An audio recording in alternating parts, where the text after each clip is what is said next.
screen the slides first? Okay, give me 1 second.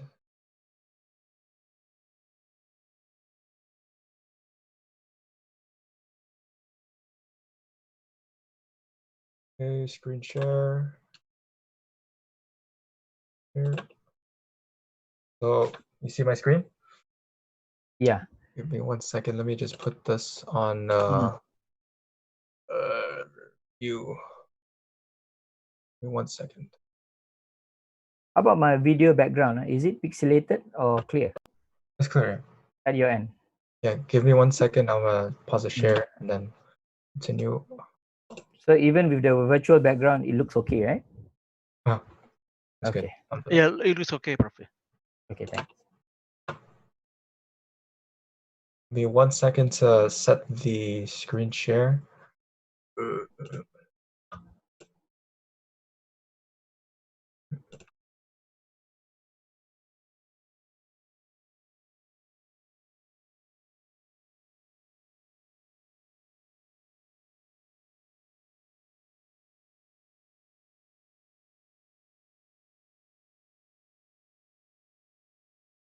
Okay, so hopefully the screen is shared and we have the start of the session, inshallah. So once again, Bismillah, salatu wassalamu ala Sayyidina Muhammad al-Mustafa sallallahu alaihi wasallam. We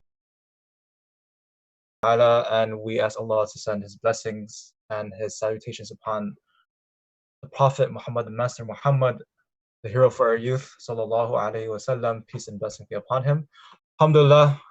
Once again, for those that are joining in, welcome everyone to this new session that we have with Dr. Fazlin Al-Junaid and yours truly, Anas Kashiri, Ahmed Anas Kashiri. We're going to be, discussing a bit more into the role that Prophet Muhammad, peace be upon him, of what he had for the youth at hand, as being particular in the sense of him being a hero for the youth. Sometimes when we think about heroes, right, there's this book interesting by this English philosopher named Carlyle. He talks about heroes and heroism. There's this history of heroes and heroism where he takes different individuals throughout history and sees what makes them very unique in terms of their way of being someone that is someone of charisma, someone that is looked upon, someone that is a role model per se, right? And so Prophet Muhammad, peace be upon him, was of that research as well, into seeing that he was someone who was looked for as a hero for the masses in general, for the Muslims specifically, and even for the youth at hand, right?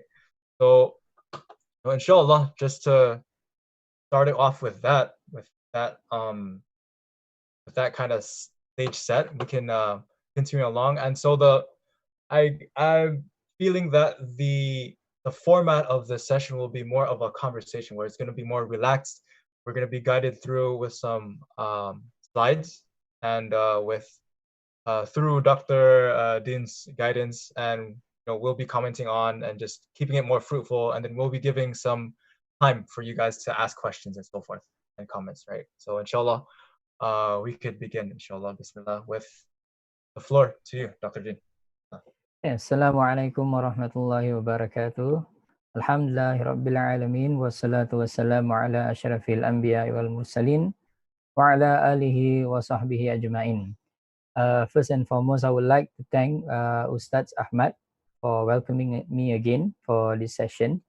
It's 6 a.m. in the morning, right after our morning food. So I'm trying to keep myself awake as much as you guys are trying to endure the pangs of the last stages of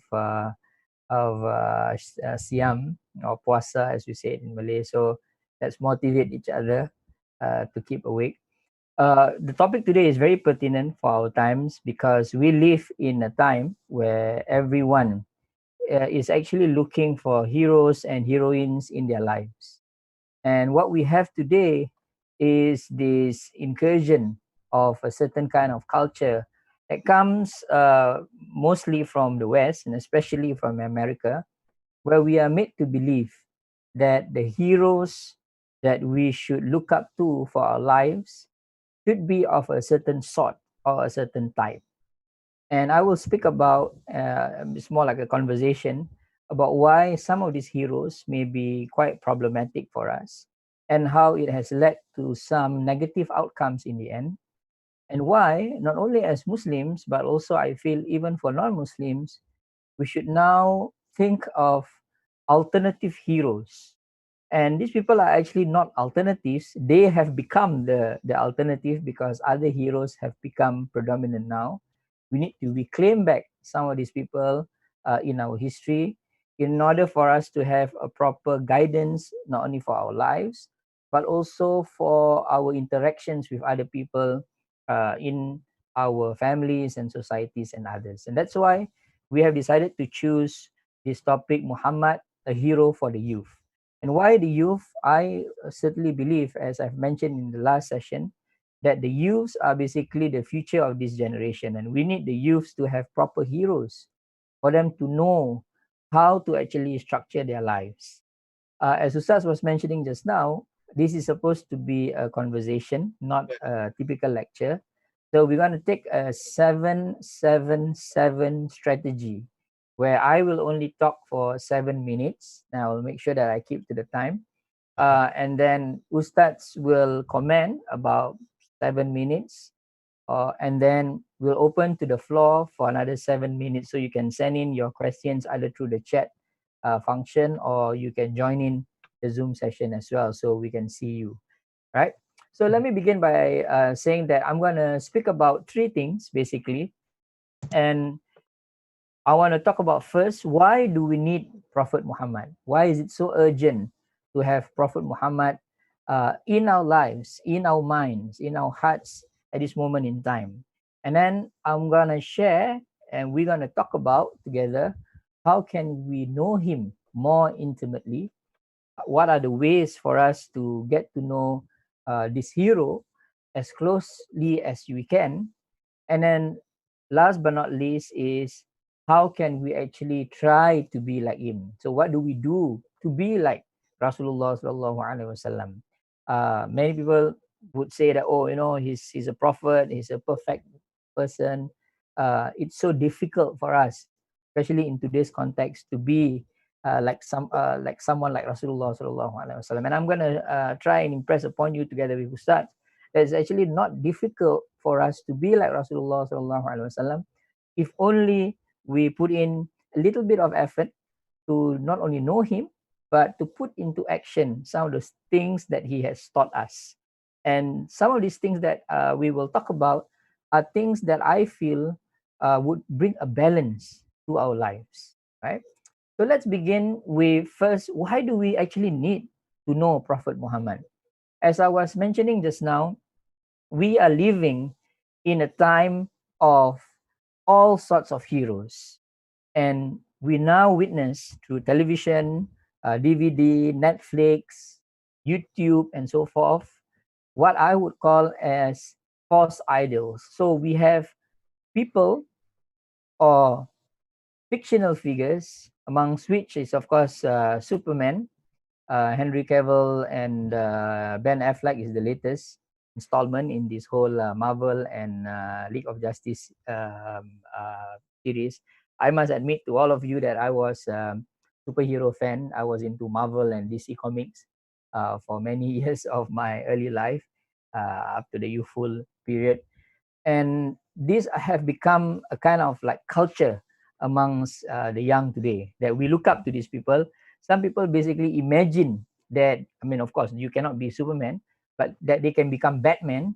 And we have adults, and this has been reported in the news, that bought a Batman suit and they go out trying to be vigilante kind of heroes out I'm there. fighting. So yeah, so we have um, people who we regard as heroes in our lives, but in reality, they are pseudo heroes or they are false heroes.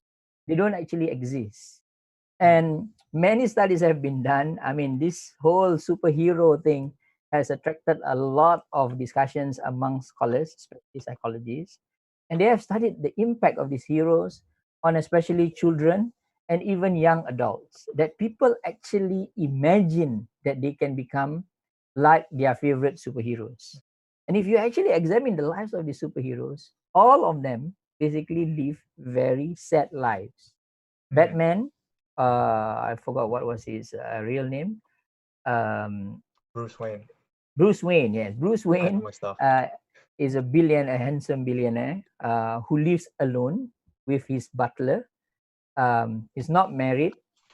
He doesn't really socialize as much, and he just goes out at night and try to rescue the city. And the interesting part about this story about Batman is that he only rescues one city, which is the city he lives in.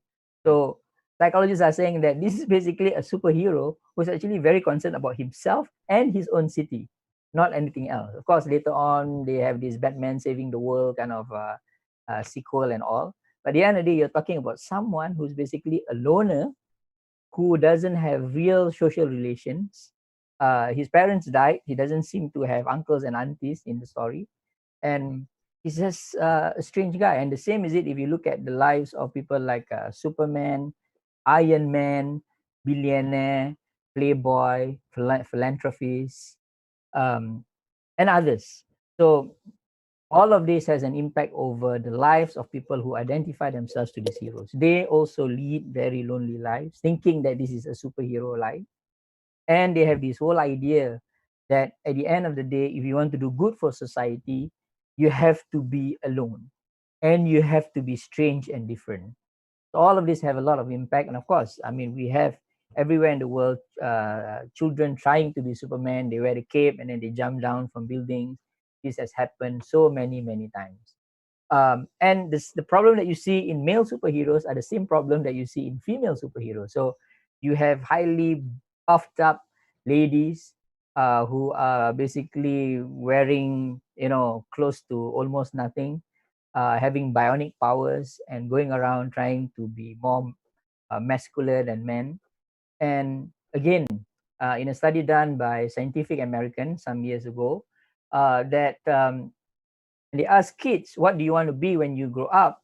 Uh, the many kids tell the psychologists that they want to be like a superhero.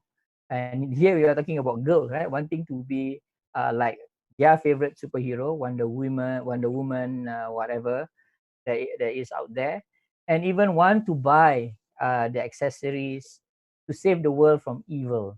So you have all of these imaginations that are coming into the lives of these kids out there, and they actually imagine that they can have special power like X-ray vision and the ability to fly. So we may think that all of these are just Hollywood movies, but at the end of the day, the impact is actually quite severe on the lives of children and adults now.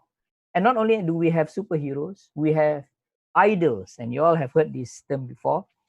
Idols that we look up to, and most of these people are either Hollywood stars or singers, popular pop bands, and so forth. When Michael Jackson died some time ago, many of his fans basically committed suicide together with him. And I was told that when One Direction, the great boy band, split up, uh, Great boy ma- band. many girls basically committed suicide because the band split up. So you have these things happening. Recently, there was a Korean singer who committed suicide as well, and his fans basically followed him. So we are talking about people who are not only idols in the very with the small I. These people have basically become the real idols, almost godly to the people out there. And we're not talking about non-Muslims only, but also Muslims who feel that these people mean so much in their lives that if they go away, we have to just follow them. So again, the psychological impact of these idols can be quite dangerous. And we all know that one problem that we have among most celebrities, as we can see, is the problem of drug addiction. So again, many studies have shown that because celebrities do this, the kids out there, the youths out there, basically follow them and try to imitate some of those things that they actually do. So aside from having long hair, wearing certain kind of clothes, they also do the things that the celebrities do. So I want to start with that note, that the reason why we need Rasulullah sallallahu alaihi wasallam, Prophet Muhammad, is because we have a problem of heroes of our time. We have people that we look up to that actually don't measure up to the kind of lives that we should be leading. And therefore, we need to reclaim back the real heroes that we can actually look up to and follow. So I'm going to stop here. Maybe Ustaz can jump in. If I could chime in, you can chime in as well, Doctor. So, I mean, I just had some thoughts about, just the idea of what the hero is, in the sense of the modern world. And when we think of hero, that's what you alluded to with like Superman, Batman. When we think of someone doing heroic things, saving people's lives, so on and so forth.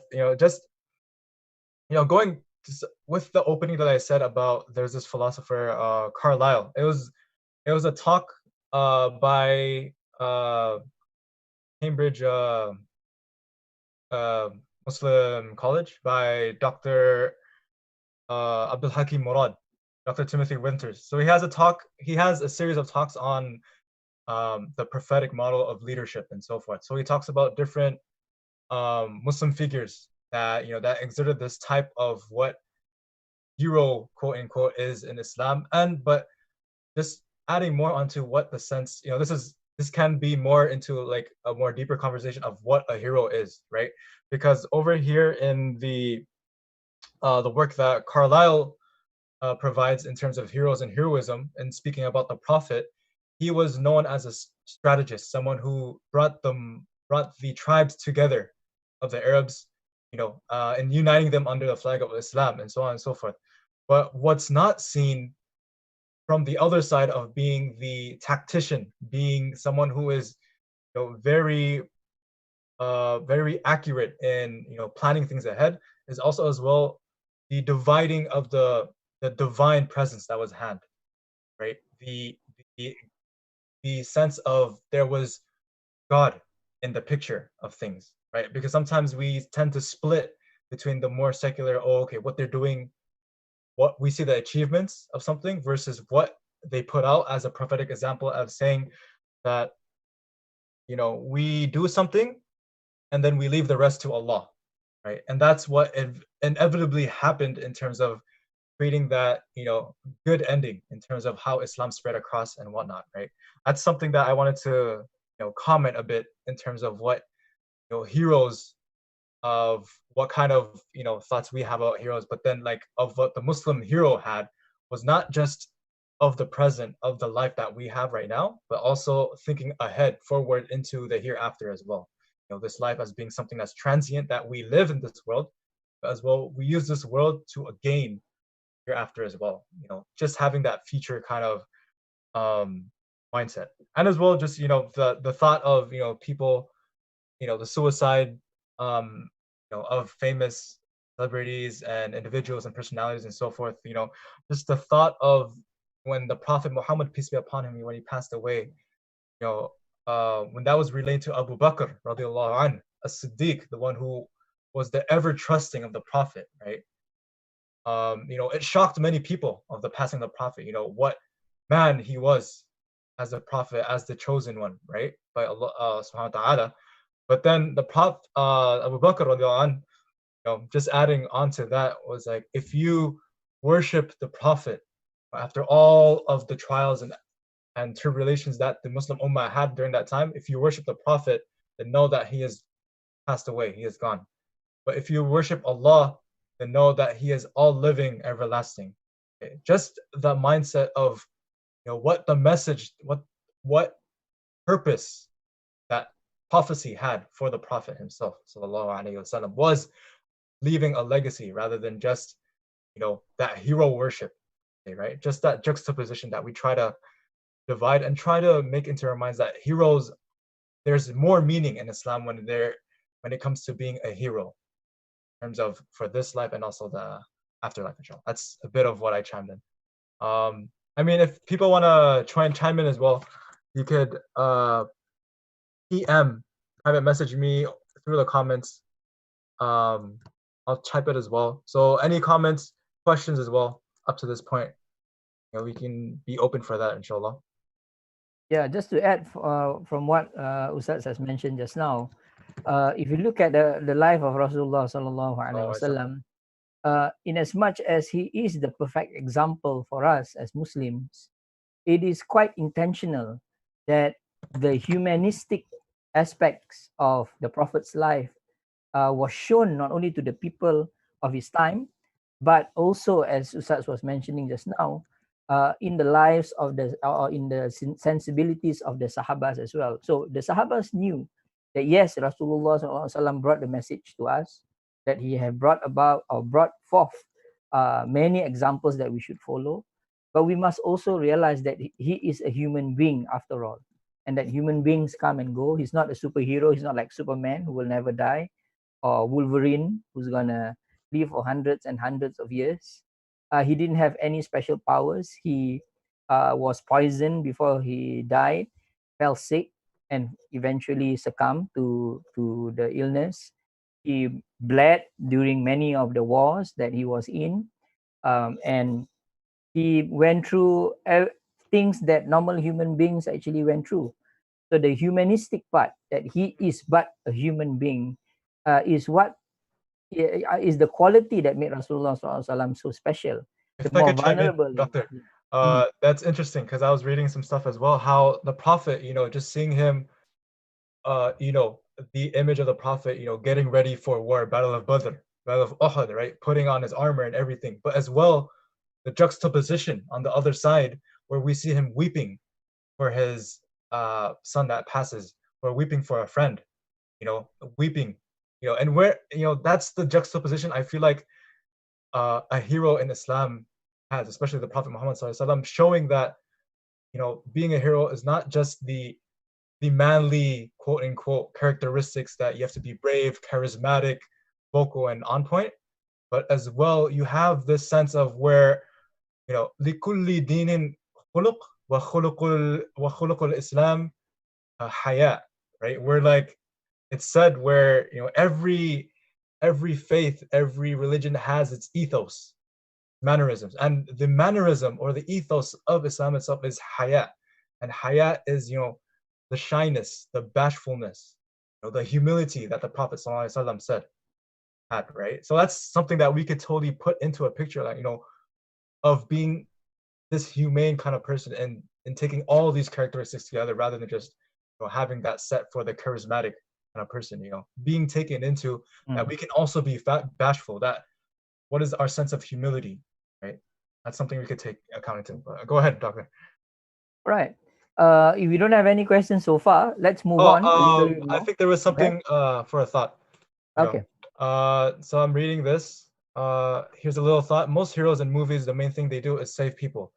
But Muhammad ﷺ didn't directly save people. Instead, he gave wisdom that would guide people to save themselves, many of that guidance being dua, which also, by the way, stayed with the people and was passed down, kept spreading even his death, while the heroes saving the people is temporary until their death. Well, what's interesting about many of the superheroes is that actually they don't save people in general. They usually save New York City. If you notice, many of these movies, they're all based in New York.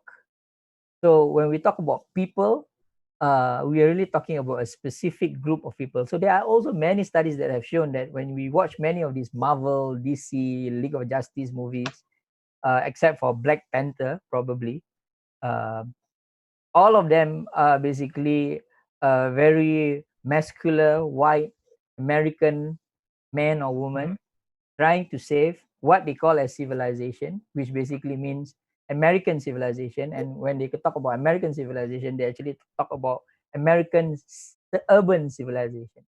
So again, the whole idea of a people, in Arabic we say the qaum, right?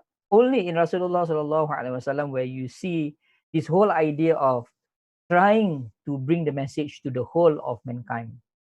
And this sets him a little bit of radically basically different from many other superheroes or even heroes that we see out there, that he's not basically addressing his city, his immediate surrounding, but everywhere, everyone that is based everywhere in the world, right?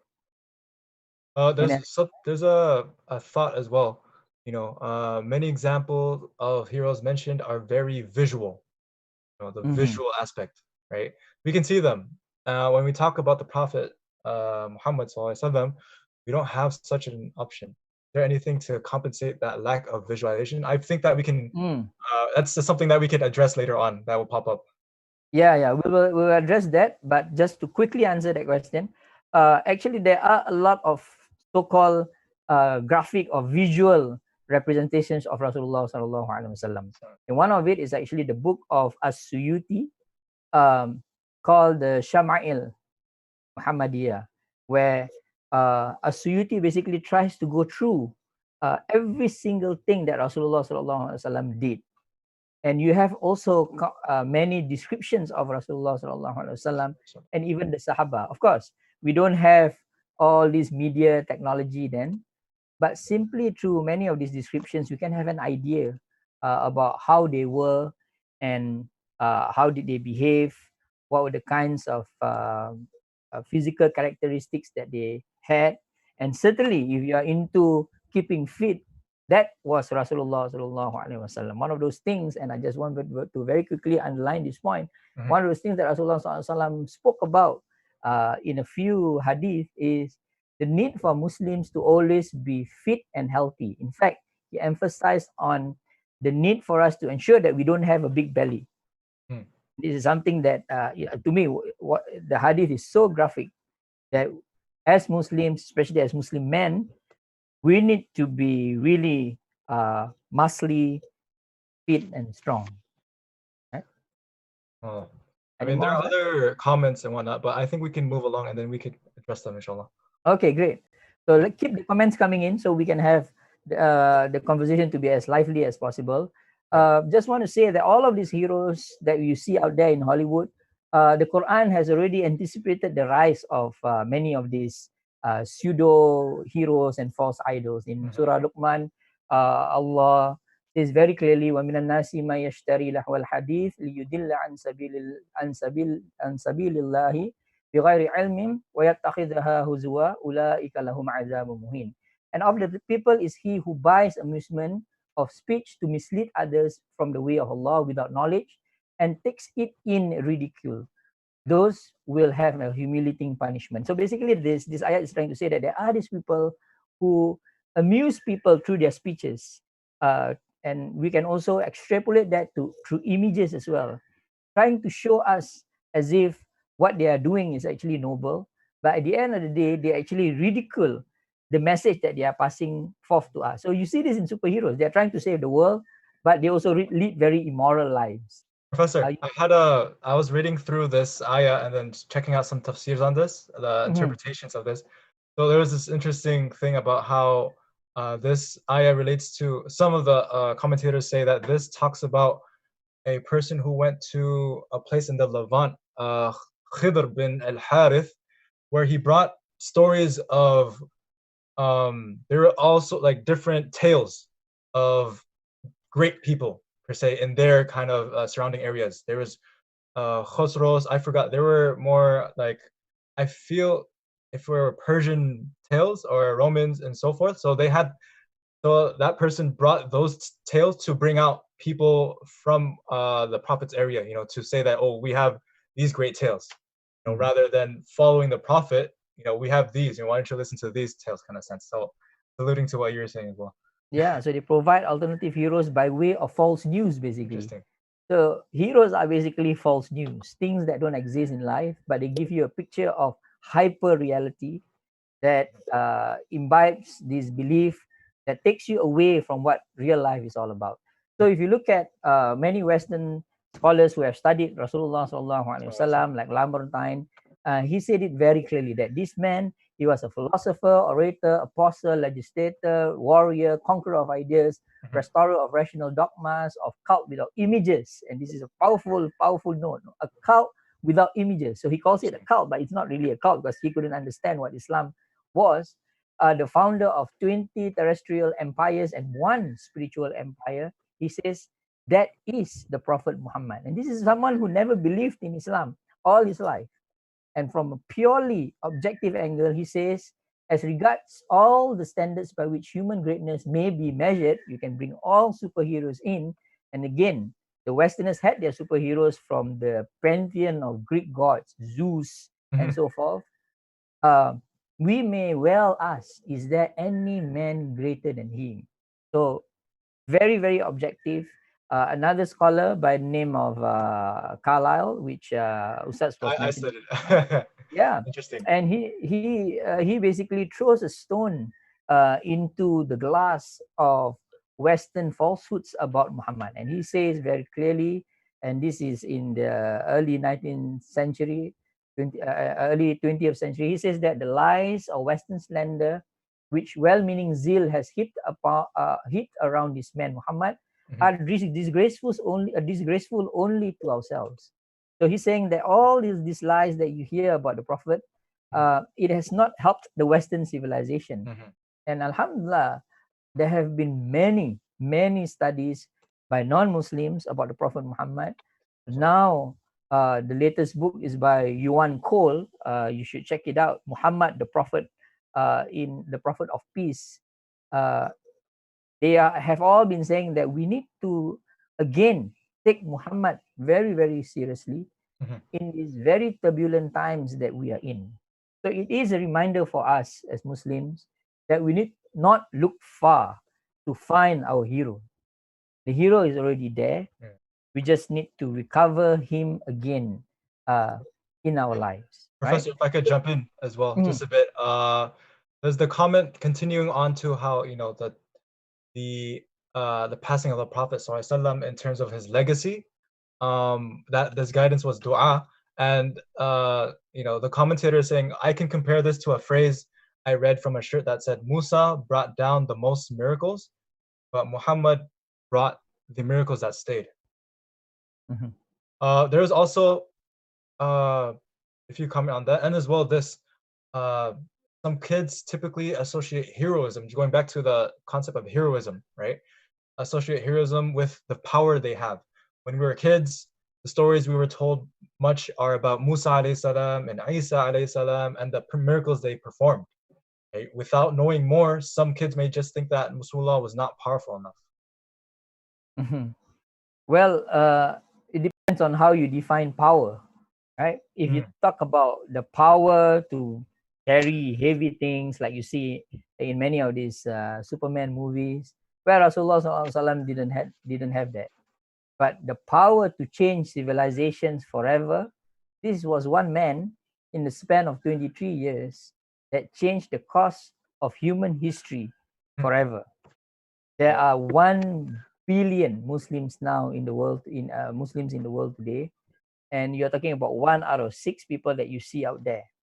And all of this is basically through the work of just one man and the people around him who endured so much suffering and trials and tribulations. And we have a religion that is still with us and is still the fastest growing religion in the world today. I feel like it's really the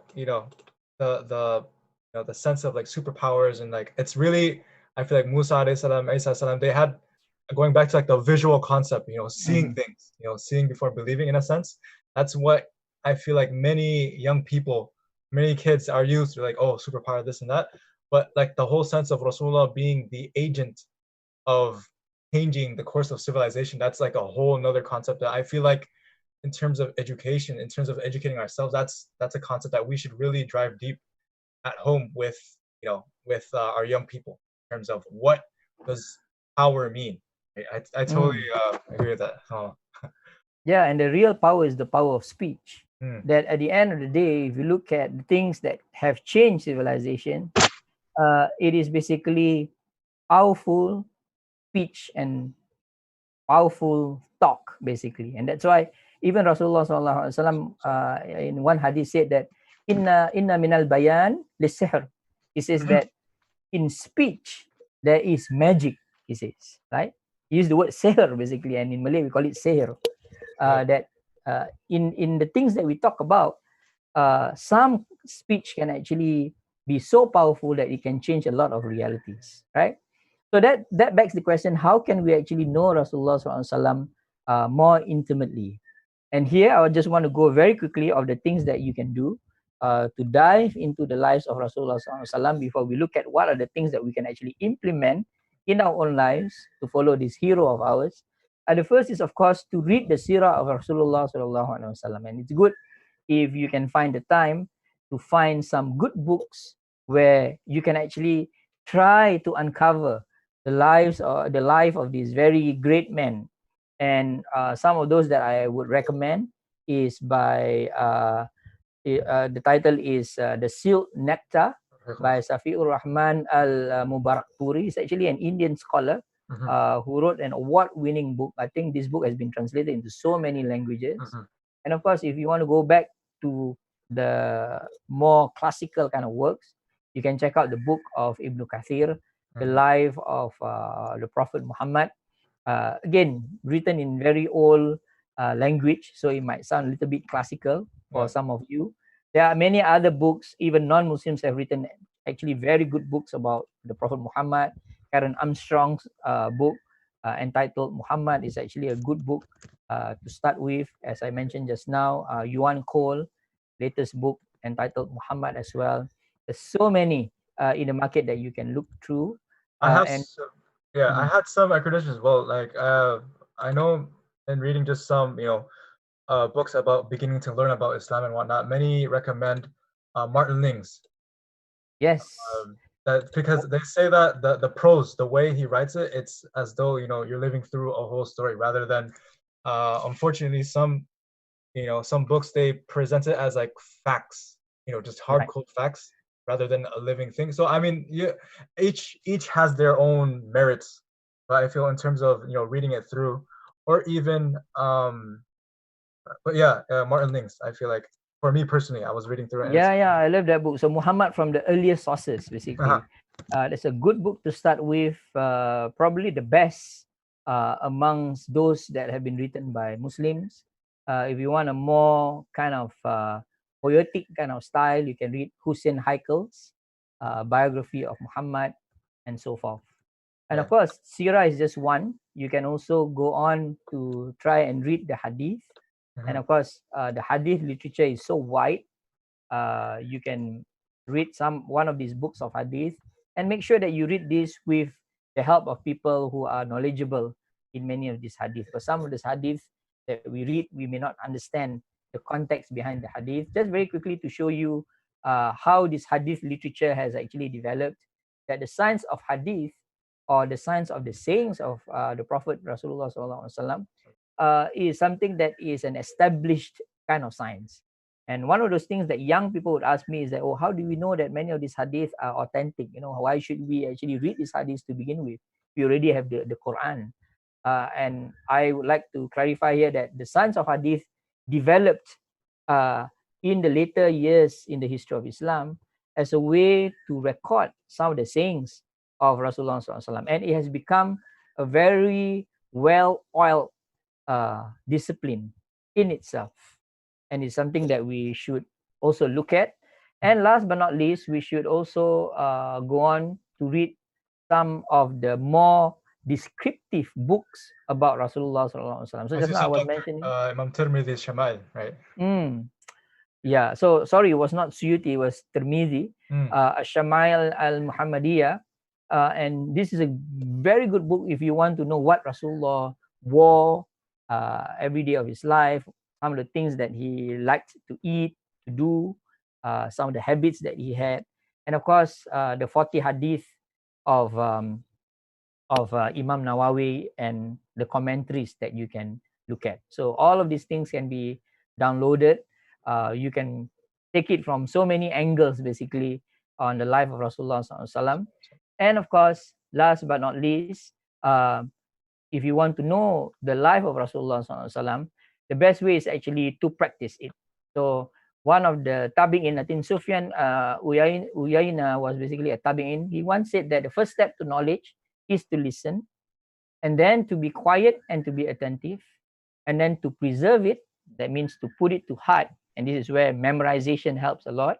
and then to put it to practice, and then to spread it. So not only should we read about the lives of Rasulullah SAW, we shouldn't only take it as only an academic study, but something that we want to put to practice in our lives. So maybe Ustaz, we want to give a bit time for people to ask. Yeah. So people are free to ask. The floor is yours. So if you want to ask questions or comments on just what we covered the part. So we just covered like lots about, just intimately getting closer towards learning who the Prophet Muhammad, peace be upon him, was, right? And then how, many Western academic scholars, they, put the litmus test for the Prophet, and this, what they're objectively saying is that, he is of impeccable character and so forth, right? So if you want to send in your questions, that'd be great. And Yeah, maybe I can. well. Yeah, maybe I can ask you, Ustaz, when you were younger, how did you actually find out more about Rasulullah SAW? Rasul sallallahu alaihi wasallam. Interesting. So I think that's an interesting question as well, because sometimes, you get, I think like I think it goes back to how Islam is taught. I mean, especially in Saturday Sunday school, where the Prophet, okay, there's Allah, the Prophet, we learn a bit of the Sirah, Makkah, Medina period, and so forth. But in terms of, getting closer to the Prophet himself, sallallahu alaihi wasallam, I feel like I actually gained that perspective in actually studying and actually looking more forth into it. So I feel like in terms of the characteristics and his ways, a really good way is to just go through the Shama'il and just living and seeing, how the Prophet was with other. There's actually a book that I'm going through as well. It's called Our Youth. I just promo that, by Dr. Muhammad Saeed Hawa. It's in English, a translation, and so it talks about how, what the Prophet's interpersonal relationships were with the Sahaba, with the youth at hand. How did he deal with the youth? So for example, you have Zayd bin Haritha, right, where he was captured and put into slavery, but then he was given as a gift to the Prophet ﷺ, and so the Prophet took care of him in a way where Zayd bin Haritha found that there was no other person like him in sense of character, in sense of akhlaq, in a sense, to where even the father finally found Zayd, as being under the Prophet Muhammad ﷺ, and the Prophet told him that, oh, you can choose, if you want to go back to your father or you want to go back to me.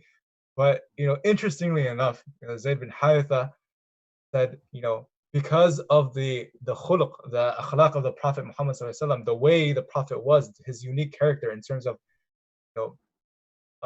his mannerisms, right? He chose the Prophet rather than being with his father himself. Just thinking about that, like, why would you choose someone else? Like, for example, why would you choose someone else to follow rather than your own parents? Like, why would you choose your professor? There's this type of redeemable quality that you would, of course, choose someone over something else, right? And that quality was had in the Prophet Muhammad ﷺ, in the sense, if we really dig deep in terms of what what the people saw in the Prophet. That's just one example. And I feel like it's really just digging deeper and deeper, right? And it's a sense of, seeing how the Prophet was with the people. I feel like that we can be really relatable in terms of just building that relationship. I feel like that's my take from it. Mm-hmm. Any more? At that moment, but okay. Yeah, we can continue on, inshallah. Yeah, let's go on then. So Imam Malik once said that if we actually put into practice the Sunnah of Rasulullah SAW, the Sunnah, according to him, is like the Ark of Noah. Mm-hmm. Whoever embarks upon it reaches salvation, and whoever refuses it will be drowned or is drowned.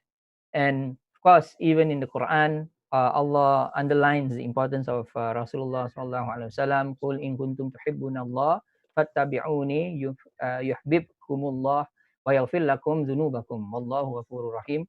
Say, O Muhammad, if you should love Allah, then follow me, and so Allah will love you and forgive you your sins, and Allah is most forgiving and most merciful. So this ayat basically underlines why we should follow the footsteps of Rasulullah sallallahu alaihi wasallam. But that begs the question again. So what should we do to be like Rasulullah sallallahu alaihi wasallam? We don't want to be like superheroes out there. We don't want to be Superman flying around. We don't want to be like Batman, who goes out at night to rescue people, and then in the day he's a capitalist, exploiting the rest of Gotham City. We don't want to be like Spider-Man, who's a young guy, a troubled young guy who tries to be not a good reporter, and then goes around, sometimes destroying his own city. What should we do then to be a Rasulullah sallallahu alaihi wasallam? So I want to go through just five, I would call it 5 M's that we could actually implement in our lives that have been shown by Rasulullah sallallahu alaihi wasallam. And these 5 M's basically sums up what Rasulullah was to many people of his time, and even to the people of our time. The first is moderation. The second is mercy. The third is modesty. The fourth is manners. And the last is meditation. And all these 5 elements, if you actually study it, are things that are missing in the lives of superheroes that we see out there, in the lives of the idols that you have as celebrities, and in the lives of many people in society now. So let's begin one by one. The first is moderation, al-wasatiyah. Rasulullah SAW himself says that khairul umuri awsatuha, that at the end of the day, the best way is actually the middle way. And he preaches the need for us to be moderate in everything we do, to be moderate in eating, to be moderate in talking, to be moderate in exercising. You have people now into wanting to become fitness buffs, and they exercise every other day. It's called overtraining, and you have them basically dying of cardiac arrest just because they exercise too much. To be not excessive when we are loving someone. Maybe we should have a talk with Ustaz about love, that sometimes we fall in love with someone. Girl likes a boy likes a girl likes a boy, and you come into a state of what one scholar called ishq. In Malay we call it ashik, right? That you simply lose yourself. And again, this is some of the challenges that young people face. He teaches us to be moderate. And if you look at the lives of Rasulullah sallallahu alaihi wasallam, you can see that he spends time for meditation. He puts in a lot of effort for his family, and he also spends time for his community and his career as someone who's managing his state. And in another hadith, sorry, that's the slide before that. Oh, sorry. He reminded us that we should be aware and beware of becoming extreme. So a lot of talk today about extremisms. We always talk about extremism in terms of people doing crazy things, destroying things out there. In fact, if you look at superheroes, they also destroy things too. So they are quite extreme in some ways. When they are angry, Incredible Hulk, Bruce Banner, he just wrecks everything right out there. But if you look at the lives of people today, Rasulullah has reminded us, beware of going to extremes in religious matters. For those who came before you were destroyed because of going to extremes in religious matters. So he even reminds us, in as much as he wants us to be close to the religion, do not overdo it. Do not pray more than what you should. Do not fast more than what has already been prescribed upon you. Do not give too much until you don't leave anything for yourself. So put everything in its place and be moderate in everything that we do. So I want to stop here a little bit, just to give 1 or 2 minutes. Let's talk a little bit about this moderation thing. And young people out there, can you please tell me, what are the things that you do in your life that sometimes can come to the level of being extreme? So maybe somebody can say something about some of the extreme things that you do other than extreme sports. What are the things that we do that can be extreme in our lives? Yeah, that can show some kind of extremism. So maybe Ustaz, you can start with yourself. You're still a youth. So what are some of the extreme things that you do? Extreme. Oh. Okay. Extreme sleep during Ramadan. Astaghfirullah. That's something. I feel like the concept of moderation itself, it's a tough one to tackle, right? Because sometimes, oh, one thing, this is a personal thing, extreme gaming, I feel like that hits many corners of the globe. So a lot of gaming, sometimes you get the joy of it, you're chilling with your friends and all and stuff, but extreme schoolwork. Interesting. Someone commented extreme schoolwork. Right. Somebody said the amount of time that he put on something on the screen, right? So yeah, we are basically extremely on the screen. I mean, I'm guilty of it myself. There are many instances where people are talking to me and I'm just looking at the screen and not listening to them. So my wife always reminds me of this, like, can you just like put the screen away? I'm trying to talk to you. And again, no, if you look at Rasulullah sallallahu alaihi wasallam, it's very interesting. I was just reading through what Karen Armstrong said about Rasulullah sallallahu alaihi wasallam, and one of the things that Karen Armstrong underlined is that whenever Rasulullah speaks to someone, he will make sure that he faces that person. So basically, he will put down every single thing that he was doing. You just focus on that person who is talking to him. You don't have yes, I'm listening to you now, and yeah, I get what you're saying, but you're actually looking at your handphone, right? So What else? interesting, yeah, interestingly enough, just from that example itself, that's found. I remember reading that through with a class about in the Shama al Muhammadiyah, the characteristics of the Prophet.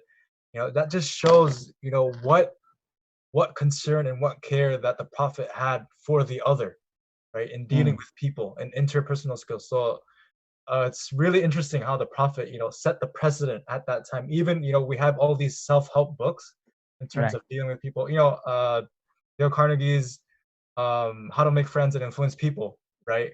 It's really vital for you to read that book as well. It's really interesting. But like I think there's a scholar, I forgot, I'm reading it right now. It's Enjoy Your Life. I forget who it is, but he takes the Islamic perspective through the life of the Prophet and his own life. Just how to deal with people the prophetic way in terms of interpersonal skills, and just putting that little thing of just putting concern to that person that you're talking to, it really puts it up. Yeah. So we have something as well, extreme fanaticism of false idols, like we discussed about. Yeah, so I think this is a challenge that many youths are faced with. I mean, to be frank with all of you, I'm actually a fan of Iron Man when I was younger. There were two superheroes that totally followed me through my life. The first is Wolverine. I mean, I like those claws kind of stuff. It just comes out and you can just put it into someone kind of thing. And of course, Iron Man, he has this like the kind of swagger. Doctor, professor, I think you have something with like metals. So I think you're like Manusia Besi. I think. Itulah so. You're the middleman. So at the Mentanium, and of course the metals that are coming in, and Iron Man. So I mean, there's this kind of extreme fanaticism, and I think every single youth out there is faced with this, and we need to somehow get over it one way or another. But the other comment, extreme schoolwork, wow, that relates so much to what's happening here in Singapore. I mean, seriously, I was just talking to my son just now as we were having our morning food, and he was telling me, like, I have so much schoolwork to finish. It's just like, man, I don't know whether I can actually spend the holidays. And he was talking about, oh man, it's the start of the holidays, the school holidays, but we have so much schoolwork to do. So yeah, sometimes you can get into an extreme level of trying to get schoolwork done, but that's not a good excuse to not do your schoolwork to begin with. Don't say, oh, I heard from Professor Khairuddin that we shouldn't be extreme, hence I will extremely not do my schoolwork. So don't come to that level. Be moderate, get it done. Any other extremisms that you all have faced with in your lives? Yeah, so alhamdulillah, we're reaching the hour mark. If we could, because I think we have a couple more slides, inshallah. If we could cover that, and then we can move on with more of the questions, that'd be great. All right, so keep the questions coming. And the second thing about Rasulullah SAW that we need to appreciate is this whole idea of mercy and this rahmah that he had towards everybody and everything around him. So it's quite clear in the Quran where Allah says that وَمَا أَرْسَلْنَاكَ إِلَّا رَحْمَةً لِلْعَالَمِينَ. This is the interesting part of Rasulullah SAW that I was mentioning just now, that he's not only concerned with the Arabs of his time, the people in his city, be it Medina or Mecca. He was concerned with the Alamin. Alamin means basically it's everything in the universe. He was very concerned with the welfare of animals, and that's why one of the rules of engagement of war in Islam is that you're not supposed to destroy crops. You're not supposed to destroy any places of worship. You're not supposed to harm women, old people, children. So it's so detailed to such an extent that at the end of the day, the whole purpose of what life is all about is to be a mercy for the worlds. And this is something that Rasulullah SAW has shown. There was an incident where a Jewish person just died, and the funeral was passing along Rasulullah SAW. He stood up as a respect for the person that has just died. So even if it's a non-Muslim, he would give that due respect of them being someone, a creation of Allah, and to show to them that we as Muslims actually care. So mercy is one of the characteristics of Rasulullah SAW. And in one hadith, he said, it's a very nice hadith to actually memorize. Man la yarham, ma la yarhamun nas, la yarhamuhumullah. La yarhamhumullah. That if you do not show mercy to the people, Allah will not show mercy to you. Simple as that. Whoever does not show mercy to the people, Allah will not show mercy to him. So if you are not merciful to your parents by being good people, good youth, someday the lack of mercy that you show to people will somehow ricochet back to you. So mercy is the second characteristics. Ustaz, do you have anything? There's a question just to add on. Is mercy just mostly about forgiving? It's not only about forgiving. Mercy is also about giving, and this is the more important thing. Of course, there is a saying in English, to err is human, to forgive divine. That someone who forgives, and Rasulullah talks about this man who didn't have many deeds in his life, but when the Sahaba asked him, what is it that makes you so special that Rasulullah says that you are guaranteed paradise? He said, whenever I sleep at night, before I go to sleep, I would forgive everyone who has done me wrong. So forgiving is one aspect of being merciful, but more importantly is to give. And this is the beautiful thing about the teachings of Rasulullah SAW, that one who gives more than he takes will in the end receive the most blessings from Allah. And that was the life of Rasulullah. That's why if you look at the dwelling of Rasulullah SAW, he practically didn't have much things in his home. And it's because he was so generous, charitable towards others. Right? Any others about mercy? If not, let's move on. It's a following question. When we give, does it mostly just have to go to the one that needs it, or can it be to anyone else also? Yeah, of course. We should give to anyone who is in need, and we should also give to people whom we love very much. So one of those things that Rasulullah SAW has taught us is the culture of giving gifts. You should have. We used to have a joke, that when I was young, we read some kind of like a story about the Sahaba of Rasulullah during the time of Rasulullah SAW. When somebody asked him for something, he would give it straight away. So my friends would say, "Hey, I like your shirt, and to follow the Sahaba, you should give me your shirt now." Well, jokes aside, we should try and give things to our friends. Books, shoes. I mean, we have so many shoes at home. It's time to give it away. Give it to people who might need it more than us. Clothes. I'm looking into my own cupboard right now. There are far too many soccer jerseys. So I've got to give away some of them, and little things like that, right? So the mercy part. If you can move on, Ustaz, you want to add a little bit more about the mercy? I think what you said was good. Yeah, just the mercy part, just adding on to how the Prophet was rahmatan lil alamin just reminds me of how, even when there was uh, a janaza, a funeral of a Jew that was passing by, and so the Sahaba, and so the Prophet ﷺ, if I recall correctly, he stands up for the Jew himself, and then so the Sahaba asks, "Oh, why are you standing for that Jew?" And so the Prophet is like, wasn't he a child of Adam, if I'm not mistaken, as how the Prophet relates. But just showing that, rahmatan lil alameen. Yeah, so and then the other aspect of Rasulullah SAW other than moderation and mercy is modesty. That as you mentioned just now in the beginning, Ustaz, about haya, that at the end of the day, being ashamed is part and parcel of being a good Muslim. فَإِذَمْ تَسْتَحِي فَاسْنَعْ مَا شِئْتَ. Rasulullah says that if you have no shame, then do as you please.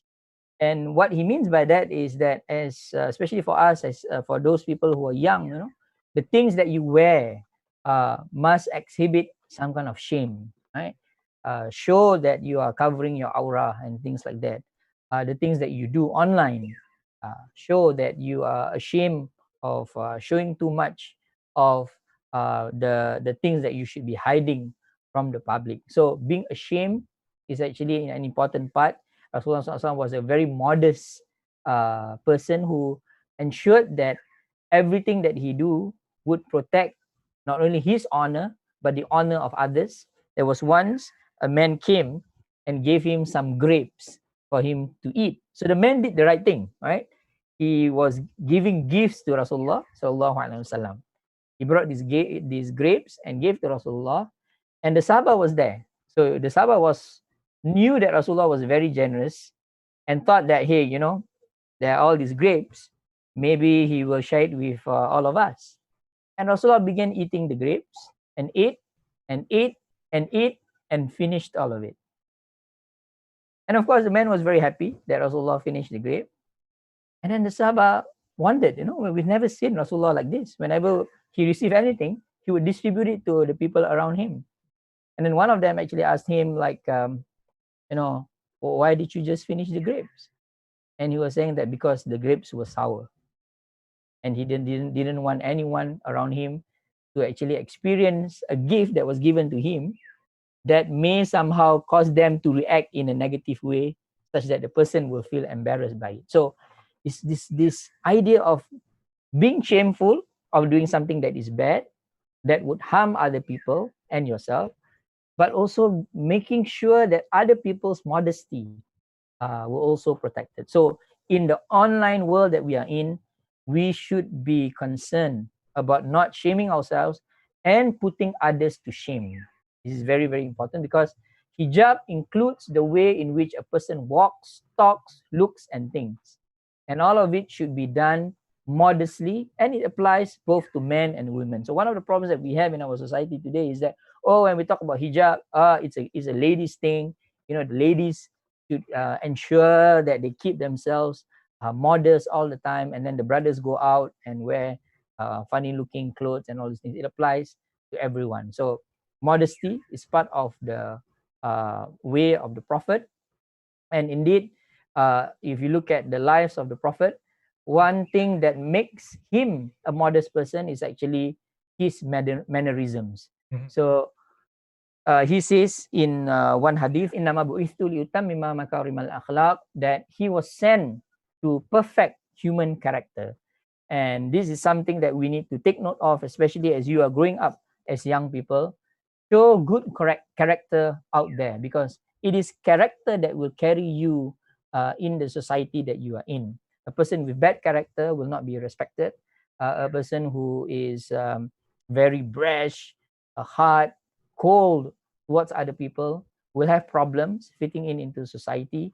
If you're interested to read more books about this, you can check out the book on the ideal Muslim and the ideal Muslimah by Muhammad Ali al-Hashimi, and a lot of books on akhlaq that we should be concerned with. I'm just putting in things that you can basically find in the market out there. As I said just now, the best book to start with is always the book of Imam Tirmidhi. And even non-Muslim scholars have actually acknowledged this issue. David Brooks, in his book, The Road to Character, realize that one of the great problems that is faced by mankind today, and especially in the West, is the problem of the corrosion of character.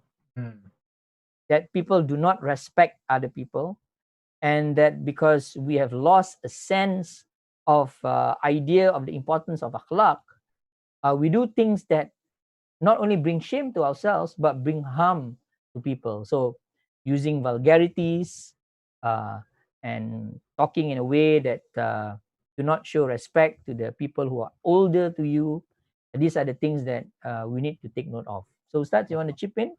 Allah, just seeing how, لِيُتَمِّمَ مَكَارِمَ الْأَخْلَاقِ, right? The perfection of character was, like the insignia of the Prophet Sallallahu Alaihi Wasallam, where, how he created that kind of civilization was through the way his mannerisms were, right? Where the interpersonal skills, as we said, just having that, that subtle thing of just putting your concerns to that person when you're talking to them, you're shifting your body, just that small example can really amplify the way we can really connect with people. And that's what the Prophet ﷺ brought to the people, to his people at the time of Mecca, and it spread around.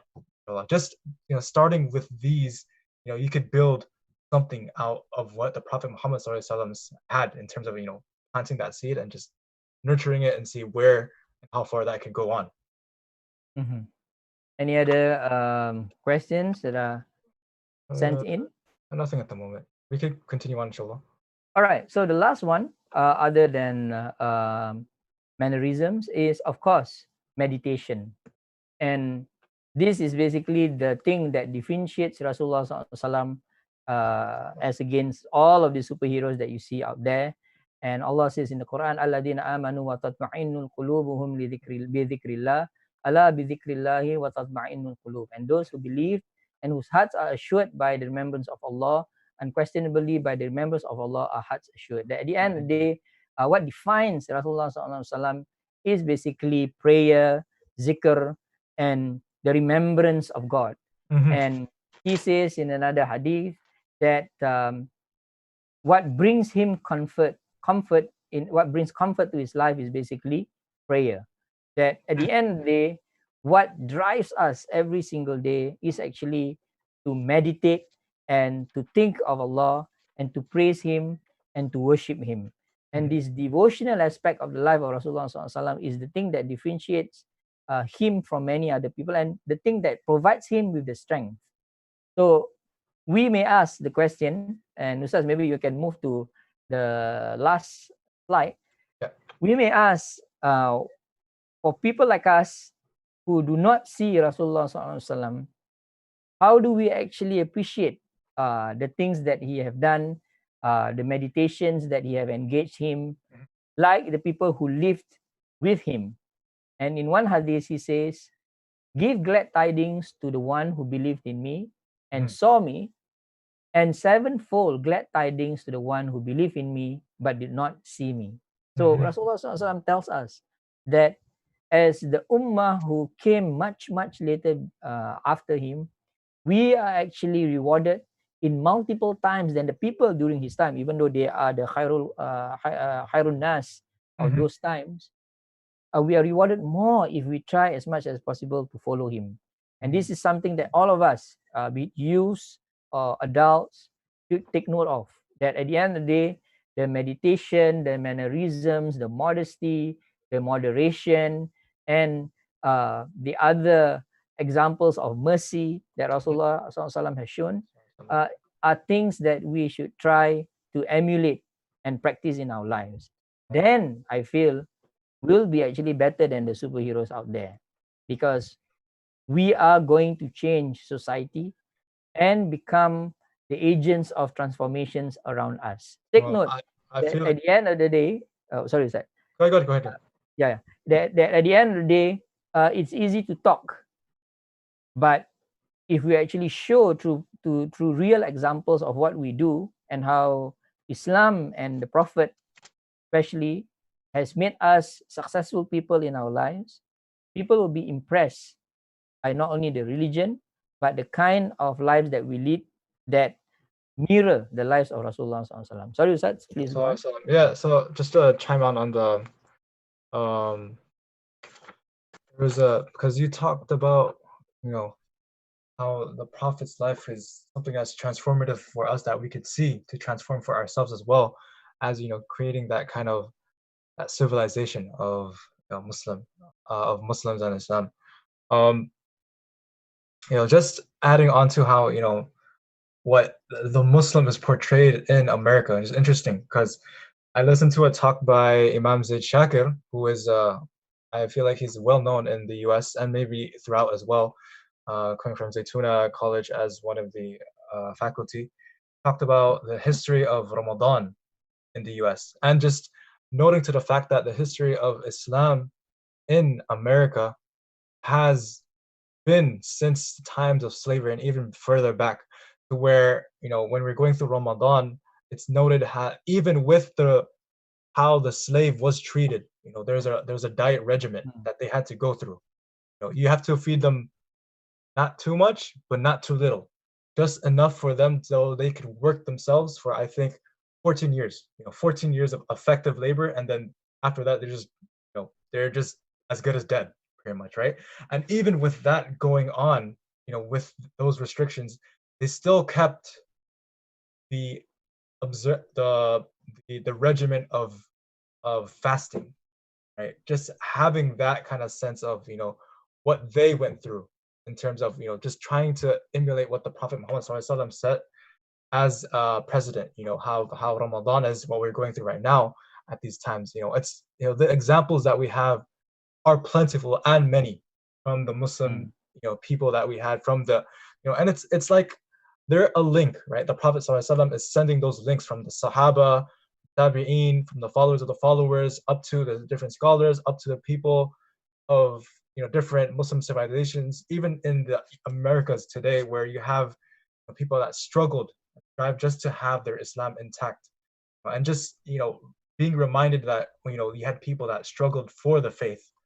You know, that's something that wants me to put myself, that I don't want to be that broken chain to a link that would go down, inshallah, as we look forward in wherever space you are, whether it's Singapore or the US or wherever sphere you are in this world. You know, subhanAllah. Just, you know, adding the effect of what the Prophet, the prophetic effect that he had, you know, towards creating generations and generations onwards through these uh through this framework of, you know, of the five M's, right? Just seeing of what truly a hero in Islam is, you know, regardless of the boundaries of the quote unquote charisma, the charismatic vocal kind of person, you know, doing heroic deeds, but also the other side of the akhlaq, the mannerisms, right? How he his interpersonal skills, right? The hayat, the sense of what his devotion was, right? And the i'tikaf, for example, right? And so it's many, many more examples that we could totally take from Allah just from this. But alhamdulillah, I'll take some chat comments and questions, inshallah, that we could tackle on, inshallah. Um, just going back to oh, there's this question on about the going back to heroism, right? Where we have heroes, how the Prophet ﷺ as a hero for the youth. There was a specific question from the YouTube viewer asking about heroic characters for girls, for females, for young ladies. Yeah, good question. And we have a lot even during the time of Rasulullah SAW. One of it is, of course, his own wife, Aisha, a young lady who was basically an epitome of intelligence. A lot of the traditions of Rasulullah SAW, the hadith, were actually narrated through her. And of course, you have Khadija, again, one of his wives, who showed a total devotion not only to Rasulullah himself, but also to the cause of Islam. You have the first martyr of Islam, Sumayyah, Ustaz, if I'm correct, who died in the cause of Islam.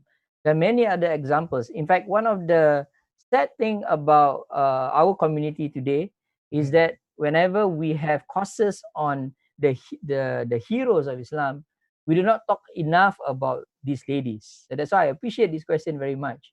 We should have to me some classes on women and their contributions to Islam. There's one scholar, Indian scholar, I think his name is Dr. Akram Nadwi. Akram Nadwi, exactly. Okay, I know where you're going.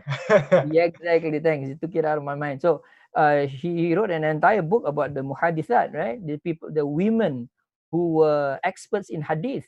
Mhm. And we don't know this. We don't know that at the end of the day, in the sense of the hadith, not only were the 6 Imam Sittah were the great contributors to the science of hadith, there are a lot of female scholars who memorized the hadith and preserved it and taught scholars who became very famous in the history of Islam. So we need to just to chime in as well, like how Dr. Akram, he's still like, even he has, I think 30 or 50 or even more volumes of that, all of the women scholars, you know, and he says that he's not even done. So then fun and interesting enough how the women scholars were, you know, there's this science of jarh and ta'dil, you know, when you the authenticity of, you know, if the person relating what the Prophet said was reliable or trustworthy or not, the comments on that. For the female scholars, you know, they were almost impeccable in terms of their trustworthiness. There's nothing to be said about, oh, if this person lied or this person made a mistake or so forth. So they were really on the dot. You know, they had, and that's really interesting how, like, you know, I really hear like how many you know, female scholars are really, like, in terms of, you know, attending classes and, you know, piety and religiosity of females and ladies, they're really more onto that kind of concept compared to the males. All right. We had another thing as well, just to close up. We have 7 minutes, inshallah, just to close it in. Assalamu alaikum. I have a question regarding, I just wanted to confirm whether for us youth, using tight clothing that is just covering but doesn't extend to the outline of the body parts would still count as showing our aura, right? When I go around the masjid, sometimes I see the youth wearing tights and wrong to them directly because I don't have enough knowledge about it to go and tell them. Right. Yeah. Before we answer the question, that's the question for you, Ustaz. I think Brother Mustafa's microphone is on. Oh, okay. Brother Mustafa, if you could turn off your microphone, that'd be great. Yeah. All right, Ustaz. All right, inshallah. Yeah. So that's your question, Ustaz. You have to answer that was my powers. Yeah.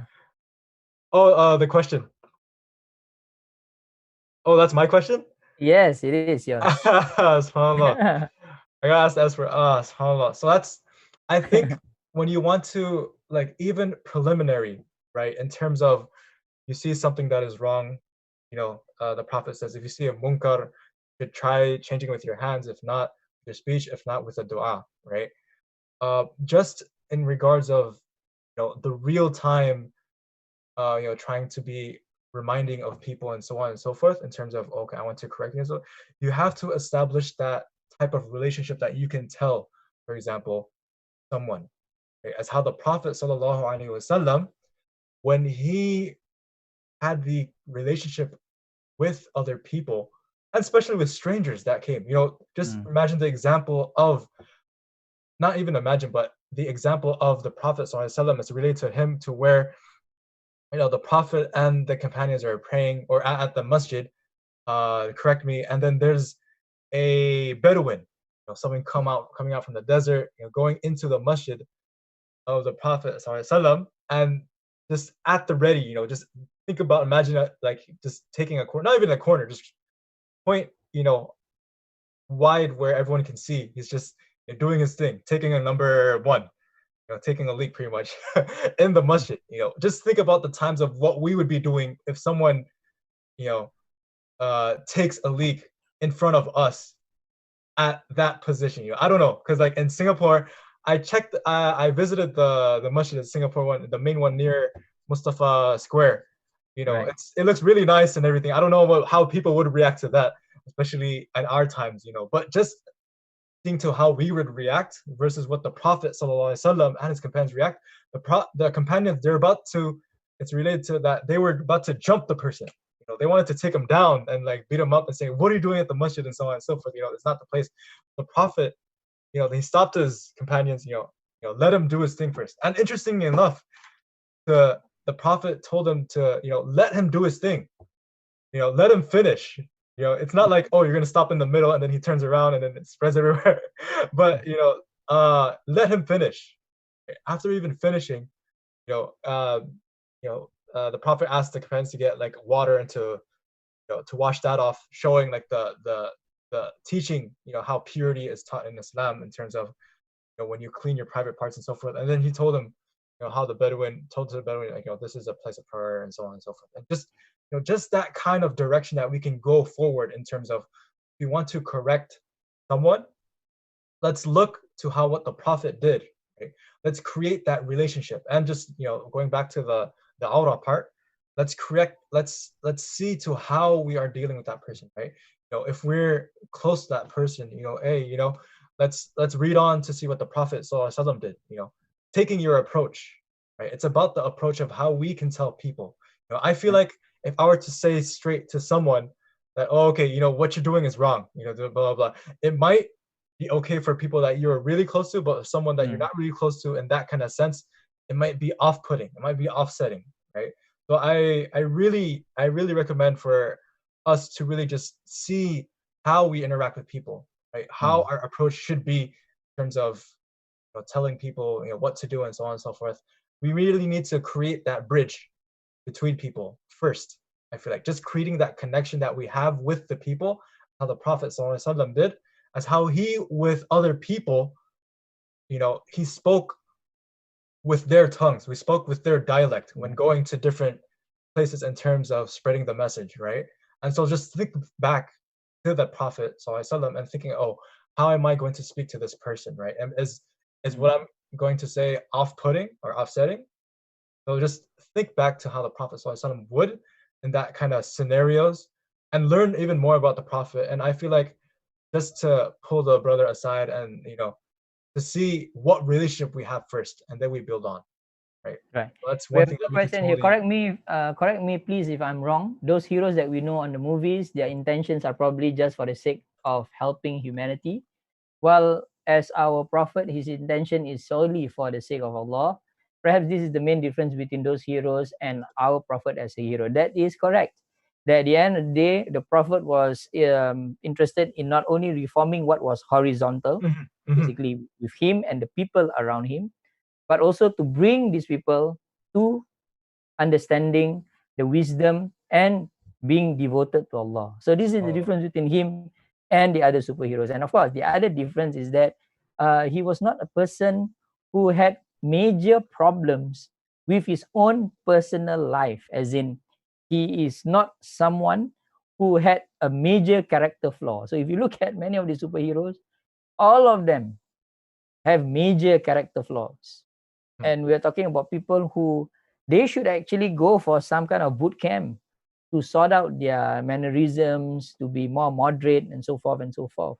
But the Prophet Rasulullah SAW was not such a person. He was essentially a balanced person.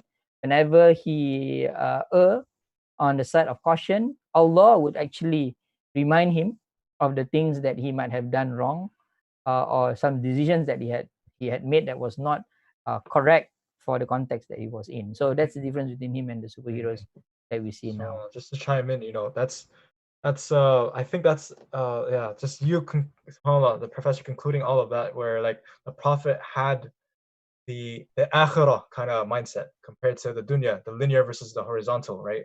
Where you're encompassing, right, the holistic kind of view of how we should look into this world and also the next. Just how when heroes and heroism in the kind of the modern kind of concept is separate, is divergent of the whole concept of doing something and leaving it towards Allah subhanahu wa ta'ala to plan it out. Because then the tactician, what people recognize from the Prophet ﷺ as a tactician, as someone who was a military general, someone who led the community, that's from the lens of the schemers, the plotters, the Quraysh. They saw him as, oh, okay, he was really very precise with that, but as well just missing the whole concept of that the Prophet was doing this for the sake of Allah subhanahu wa ta'ala, in terms of having that God-minded view, right? That holistic kind of view. Just to end this one, it's 4:31 past the last question, and then we could wrap up inshallah. There's this one about okay, so it says, he said we cannot harm women or children in war. What if they, women and children, are the soldiers? Yeah, so I mean, of course, the rules of engagement is that you should I mean, this is something that we were taught in the army, that Oh you yeah, should. because Singapore, it's you have to. Yeah, so you shoot only when you are shot at. So, but the point is not about war, but the rules of engagement in anything that we do. That at the end of the day, the ethics of war in Islam is not only about engaging with the enemy, but it is basically about preserving mankind. And because the rules of engagement in Islam, in war, as it is in peace, is so elaborated, at the end of the day, you don't want to have war at all. The whole main purpose of having all of these rules is to ensure that wars are minimized and that peace are upheld. And this is something that we need to take note of. At the end of the day, what matters most in the life of Rasulullah SAW, in the mind of Rasulullah SAW, is all women, all people, women and children, and the environment and places of worship, be it Islamic or non-Muslim. That we must preserve all of these people in our society, in everything that we do. We must not harm any of these people, and we must not do things that will bring destruction to ourselves and to others around us. Allah, alhamdulillah. Just being reminded that, as to wrap this off, inshallah, Jazakallah khair for Professor Dean to with the slides, and also just joining in with the conversation of what heroism in Islam is, especially taking the Prophet Muhammad SAW as a prime example of being a hero in our lives. And also we could move on to the fact that the prophets of the past, the companions as well, how they set a precedent as well that we could explore. That's for like more further exploration that we could continue on, inshallah, in terms of digging what a hero can be in Islam, right? As taking an example. Inshallah, we'll wrap this up. It's passing the 1:30 mark. So once again, Jazakumullah khairan kathiran. Thank you very much, Professor Din, for joining in. Thank you for all the participants for the interactions. Alhamdulillah, it's always good to have this type of interaction happening, just to see that people are alive behind the screens, right? So subhanAllah, with these efforts that we're having, we're continuing, we're developing, we're learning more and more onto developing ourselves as Muslims, as being true to the prophetic mission of the Prophet Muhammad SAW, and towards being God-minded people to Allah subhanahu wa ta'ala, right? So just to close off, we ask Allah so that we could benefit, we can gain the benefit from what we gain from here. And just to close off with the Kafarat al-Majlis, inshallah, the Kafarat al-Majlis is the dua to close off meetings, to close off halaqas, to close off learning circles that we had. Subhanaka Allahumma wa bihamdika ashhadu an la ilaha illa anta astaghfiruka wa atubu ilayk. Once again, thank you IMSA team, thank you Professor Dean for your time and your efforts. Thank you for everyone for tuning in. It's always a pleasure to have you guys join in with the conversation. We'll have more inshallah. So stay tuned with us with IMSA, with more programming, with more efforts that we have on display, especially during these times during the month of Ramadan. And once again, Ramadan Mubarak. Happy iftaring for those that are going to go for iftar. Happy fasting for those that are going for iftar. Don't break in front of the people. Show that sense of humility with others. Have that consideration, inshallah. Once again, we'll leave it to you guys. So peace out. Assalamu alaikum wa rahmatullahi wa barakatuh. Wa rahmatullahi wa barakatuh. Jazakallah khair, everyone. Thank you, brother, Professor.